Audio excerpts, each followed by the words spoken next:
Hi, Lava Shalom. It says in Tehillim, in you did our fathers trust. They trusted, you delivered them. To you they cried and they were delivered. In you they trusted, they were not ashamed. This is Pasuk, Hey, in Perek Chavbet. Why does it say 3 times in the Pasuk, our forefathers trusted in Hashem? And what does it mean they trusted and they were not ashamed? What does this mean? There's 3 levels of trust. In you did our fathers trust means that the first level trust not so strong. It comes and goes. The person is in distress, he cries to Hashem to save him. But the trust is not perfect. Sometimes he doesn't associate the miracle that happened to him. Sometimes he thinks it's maybe his doing, maybe my luck. It comes and goes. As they say, the person was walking down the street and there was a guy stuck on the roof all the way on top on the 100th floor. So he needed to get down. The exit door was locked, was closed on him. So he started throwing money and coins. So the guy got hit in the head and he said, "Oh, my luck, Baruch Hashem," puts it in his pocket, continues going. He sees everybody just keeps it, put it in his pocket, and he says, "My luck." So he starts throwing rocks. Everybody gets attention right away. "Oh, who's throwing rocks? What's going on over here?" Oh. It's very easy to fall into the trap of when it's bad. "Oh, where's Hashem? What's going on?" When it's good, yeah, you see, my luck, my skill, my atzlacha, my ishtadluk, look how much I did. Person has to be careful not to fall into that trap. What does it mean they trusted and you delivered them? They trusted because they remembered how you saved them before. As, my father used to say, the God who fed me yesterday, he will feed me today. Why are you so complicated? Why are you thinking so many plans? Don't worry, God who fed you yesterday, he can feed you today. The person, a lot of times, he's nervous. He has to remember how Hashem saved him many, many times before. We have to know that, imagine you would read every single day a prayer and saying how, Hashem, I remember how you saved me in this part of my life and that part of my life. Everyone has their own Megillah. Everyone has their own redemption story, like Misraim. And you have to remember that every single day before you pray. Your prayer will be that much more powerful if you remember how Hashem saved you in the past. He can save you again. As the Renatan writes, everybody has a Bechor Tefillah. What's a Bechor Tefillah? The firstborn prayer. Sometimes you prayed, and Hashem answered you, and you had a miracle. That's called your firstborn. You always have to remember that prayer, and that'll help you give birth to more prayers, because you always tell yourself, look, Hashem answered me here. Hopefully he'll answer me again. He gives you motivation. It's their firstborn prayer. He quotes him in Masechet Ta'anit.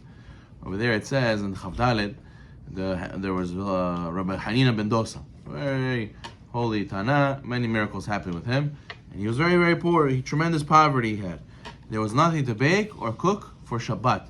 So what? His wife is not going to do nothing Friday afternoon. All the ladies, they're cooking. They're talking to each other. Look what I made for Shabbat. Look what it is. Look what I'm doing. Look at this recipe. And his wife, what is she doing? She has nothing to do. There's no food to cook. She's poor. So she feels so embarrassed. "Oh, I'm going to sit here and do nothing. Everyone's going to see right away I have nothing to cook." So she decided to avoid embarrassment. She took random branches, random thorns, random things to burn in the oven. That way it looks like smoke coming out of the chimney. It looks like she's cooking. She shouldn't be embarrassed. So there was a very nosy neighbor, and she knew this is all a show.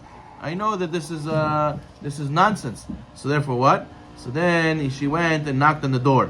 She knocked on the door to go check what happened to this lady, and she opened the door, and the neighbor said, "Let me go see the oven." So the Rabbi China's wife was so embarrassed, she ran into the other room, and she goes and she opens the oven. The nosy neighbor, and she sees the oven's full of bread. A miracle. The dough is rising. So she said, "Hurry, bring the shovel. Your bread is about to burn."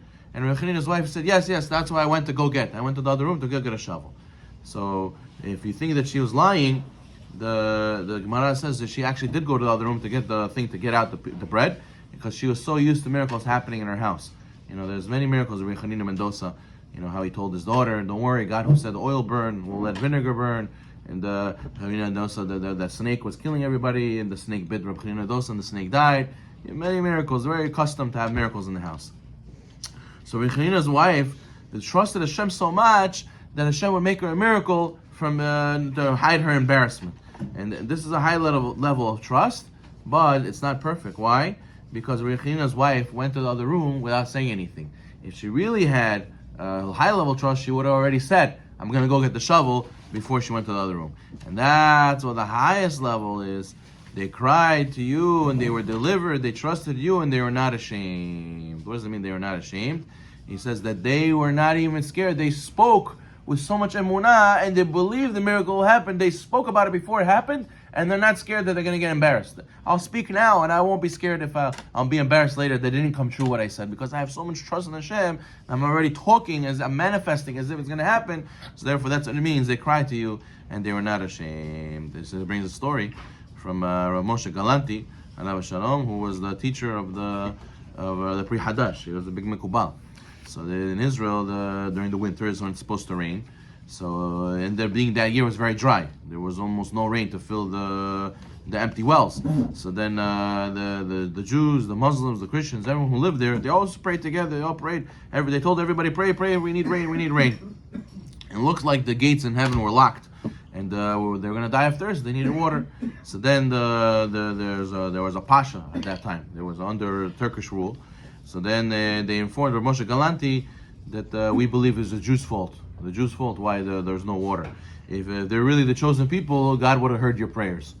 So therefore, he wanted to force the Jews to pray. He says if the Jews do not bring the rain in 3 days, they not pray, they'll be expelled from Jerusalem. So the Rav Moshe Galanti fasted for 3 days, and they cried and prayed day and night. On the third day, the rabbi told everybody to come with him to the kever of Rabbi Shimon Sadiq to go pray for rain. They went and they said, bring coats and umbrellas and everything. We're going to see it's going to rain. So then the Jews left the city, and the guard of the gate, he saw how everybody's leaving to the Beit HaKabarot. He says, you kidding me? You think it's going to rain? You guys are all wearing all these coats and rain gear. You joke? All winter it didn't rain. And he said, don't pay attention to him. They went. He laid down on the grave of Rabbi Shimon Sadiq, and he cried to Hashem that it should rain. All of a sudden, a huge wind came. All the olives started falling off the olive trees, and dark clouds came, and he prayed, and a huge rain came. They celebrated for days and days and days. All the Muslims and the Christians came, and they said, you see, the Jewish people are the chosen people. You see, and the guard who laughed at them before, he says, I want to convert now. Can I convert? So therefore, what? You see that this is another flavor of what it means. They trust in you. They were not ashamed. People made fun of them. He says, I don't care. I'm not ashamed. I trust in Hashem. I'll wear rain gear even though everybody thinks it's not going to rain. And he prayed and he got answers. So therefore, you see how a person, when he trusts, the zuchud of the trust, having trust in Hashem, and that itself brings the Geulah. That's why the Or Chaim Kadosh says that Moshe Rabbeinu told Nachshon ben Aminadav, right, told the Jewish people, we have to go in the water. Nachshon ben Aminadav jumped first, and the Gemara says that he went until it was till his neck. Only when it was till his neck, then the water split. To show you that you had to believe that the water will split, you had to go all the way till your neck. Only when Hashem saw you had real trust, that's when he made the miracle. That's when he opened it up for you. Because that's the emunah itself is a zechut. The emunah itself, as they said, the Or Chaim Kadosh says over there that the angels of Shamayim were saying Elu Avodah Zarah and Elu Avdei Avodah Zarah. The Jewish people in Egypt were serving Avodah Zarah. The Egyptians in Mitzrayim were serving Avodah Zarah. So why should I do a miracle for these more than these? So Hashem told Moshe. Moshe was saying, the Jews are complaining. What are we going to do? Hashem told them, Veisau, go, start going. So what do you mean, we'll start going? The water's there. No, go. B'zchut that you go in the water, that now the balance will be tipped in your favor because you have the zechut of trusting in Hashem. The Gemara says that Shammai and Hillel have an argument. Shammai said all his days he ate to honor the Shabbat. He found a nice cow. He said this is for Shabbat. If he found a nicer cow, he would leave the second one for Shabbat, and he would eat the first one during the week. But Hillel, he said different. He said, no, if Hashem brought me a nice cow today, he'll bring me something nice for Shabbat. He said, there's no point of saving it now. Just like Hashem gave me now, he'll give me later. So, what? And the Gemara says, and Hillel did all his deeds, L'Shem Shamayim. He did everything L'Shem Shamayim for the sake of heaven. What? And Ben Ish asks, and what? Bet Shammai didn't do L'Shem Shamayim, only Hillel did L'Shem Shamayim. So what does this mean? It says the Shammai, he honored Shabbat tremendously. From Sunday, he was already thinking about Shabbat. If he found a good one, good. But if he found a better one, he'll keep it for Shabbat. But Hillel, he says, that's nice, that's ishtadlut. I'm not relying on Ishtadlut. I'm relying on Hashem. I want Hashem to bring it to me. So therefore, all week he ate usual without saving anything for Shabbat, and then he relied on Hashem to send him a fine animal on Friday for the holy day. Hillel could have learned from Shammai to do Ishtadlut. He says, but I don't want to do that because I think that then I'll think my Ishtadlut is what gave it to me. I don't want it that it should be my Ishtadlut gave it to me. I wanted that should be come from Hashem. So therefore, that's why he did what he did. But now, the Gemara says afterwards, though, in Masechet Brachot, that Hillel was coming down the road one day, and he heard screaming in the town. And he says, I am sure it's not from my house, because if you hear somebody's dying, maybe it's from your house, you don't know. No, he says, I'm not afraid. Why? Because as a pasuk says in Tehillim, Kuf Yud Bet, he shall not fear evil, his heart is steadfast, trusting in Hashem. So meaning if you have trust in Hashem, you know evil is not going to come to you. So how could he be so confident that I know it's not from my house, this screaming? So maybe he should have been quiet and wait till he got to the house. And if he would have spoken like this and take a sweet time and then got home and he saw that it's not true, that it is in his house, he'd be embarrassed. Why did it take so long to get here? But says the Ben Ish Chai that Hillel was on the level that we said before. Then when he spoke, he wasn't scared of getting embarrassed. He was so much emunah in Hashem, he was already able to manifest. He was able to say, I know it's not from my house, and that's what caused it to be not from his house. Because he was able to speak on such a level, therefore a person who has emunah, you can tell from how he speaks. If a guy who has no emunah, you can tell from how he speaks also. No, I don't know, Chobuditsi, I don't know, we'll see, who says, maybe, if. There's two people. There's a guy who says, here, I serve you the food. Was the food good? The food is good, right? Or the guy could say, food was bad, right? All depends on how you put it in your mind. Whatever you put in your mind, that's what's going to be, as the Ben Ish Chai says.